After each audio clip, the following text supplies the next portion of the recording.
Voli Putri Indonesia, Megawati Hangsri Pertiwi, menyoroti perbedaan signifikan dalam sistem pembinaan olahraga bola voli antara Indonesia dengan negara-negara yang pernah dibelanya seperti Korea Selatan dan Turki. Pengalaman internasionalnya tersebut membawanya pada kesimpulan bahwa pembinaan di luar negeri berjalan lebih berkesinambungan. Megawati, yang saat ini memperkuat Jakarta Pertamina Enduro di Proliga 2026, mengungkapkan bahwa salah satu faktor utama keunggulan pembinaan di luar negeri adalah adanya kontrak jangka panjang yang diberikan klub kepada pemain. Hal ini berbeda dengan sistem di Indonesia yang cenderung memiliki siklus kontrak lebih pendek. Menurut Megawati, para pemain voli di negara seperti Korea Selatan dan Turki seringkali memiliki kontrak dengan klub yang sama selama bertahun-tahun. Bahkan bisa mencapai 6 hingga 7 tahun. Karena saya berpengalaman di luar negeri, udah pernah main. Menurut saya di sana pembinaannya itu terus-terusan, ujar Megawati. Dikutip dari YouTube Moji Sosial. Jadi per tahun itu dia gak ganti klub. Jadi dia punya kontrak mungkin 7 tahun atau 6 tahun. Jadi pemainnya itu aja. Dan mungkin dari situ chemistry-nya terbangun, jadi gak ada perbedaannya gitulah setiap tahunnya. Model pembinaan ini memungkinkan para atlet untuk membangun kekompakan tim dan pemahaman taktik yang lebih mendalam. Keberlanjutan ini, menurut Megawati, sangat krusial dalam membentuk tim yang solid dan adaptif, termasuk ketika para pemain bergabung dengan tim nasional.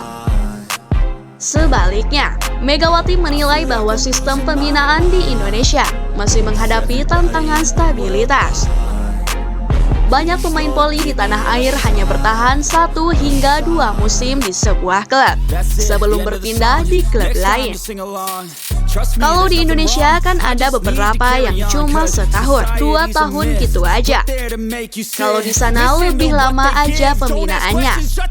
Dan disediakan mes juga, pungkas Megawati. Penyediaan akomodasi seperti mes pemain yang terjamin di luar negeri juga menjadi salah satu fasilitas pendukung yang menurut Megawati belum sepenuhnya merata di Indonesia. Hal ini turut berkontribusi pada perbedaan kualitas dan keberlanjutan pengembangan atlet. Saat ini, Megawati tengah fokus membawa Jakarta Pertamina Enduro berjuang di babak final POR Proliga 2026 yang dijadwalkan akan dimulai pada bulan April mendatang. Meskipun JPS sempat memimpin klasemen di babak reguler, tim tersebut menutup seri terakhir babak penyisihan dengan kekalahan telak 0-3 dari Gresik Ponska Plus Pupuk Indonesia pada Kamis 26 Maret 2026. Kekalahan tersebut tidak mempengaruhi posisi JPE yang sudah memastikan tiket ke final POR. Meskipun demikian, performa Megawati dalam pertandingan tersebut mendapat sorotan, di mana ia hanya mampu mencetak 4 poin dari 3 set yang dimainkan.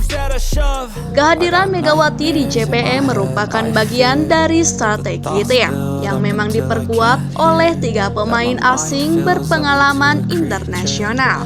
Selain bermain di Proliga, Megawati juga memiliki rekam jejak gemilang di kancah internasional, termasuk 2 musim di V-League Korea Selatan bersama Respat, bermain untuk Manisa BBSK di Liga Voli Turki, serta pernah membela Halfu Tan Hoa di Liga Vietnam dan Sufren Sonpuri Attack di Liga Thailand.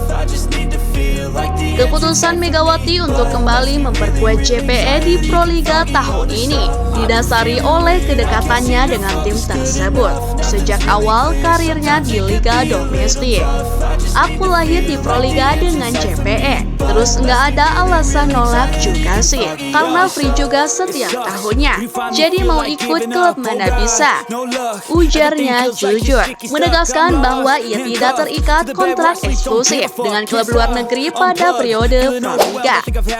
Calden Smith menampilkan performa luar biasa untuk sang juara dengan 23 kill, 10 dik, 5 blok, dan 3 asis. Fierce The Grip mencetak 12 kill, 4 dik, 3 blok, dan 2 as sebagai pendukungnya.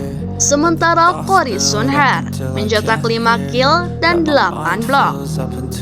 Tim Spartan secara keseluruhan mencetak 16 blok, menahan Manitoba dengan persentase serangan 134 sepanjang malam. Di kubu Bison, Owen Wickes mencatatkan 17 kill, 3 dik, dan 3 blok. Sementara Karil Dadas Ade mencetak 12 kill dan 3 blok. John Ahda tidak mencetak kill, tetapi ia menyamai rekor blok tertingginya dengan 11.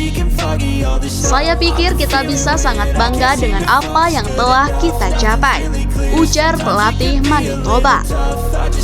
Tujuan kami adalah lolos ke kejuaraan nasional. Kami berhasil mencapainya kemarin dan hari ini kami berjuang sebaik mungkin. Trinity bermain poli dengan sangat baik, terutama di set pertama. Kami berhasil mengejar ketertinggalan dan sayangnya itu tidak cukup. Tetapi kami mencapai tujuan kami untuk sampai ke Windsor dan kami bisa bangga akan hal itu sekarang. Spartans mendominasi sejak awal set pertama, mencetak 5 poin beruntun untuk unggul 10-5. Serangkaian permainan kuat di tengah lapangan dari Sunher dan Jackson Cornell membantu memperkuat keunggulan mereka. Dan momentum itu berlanjut hingga akhir set. Unggul hingga 9 poin pada satu titik. Dorongan di detik-detik terakhir dari Bison membuat skor sedikit lebih dekat. Tetapi The Grip menutup set dengan sebuah kill untuk menjadikan skor 25-19.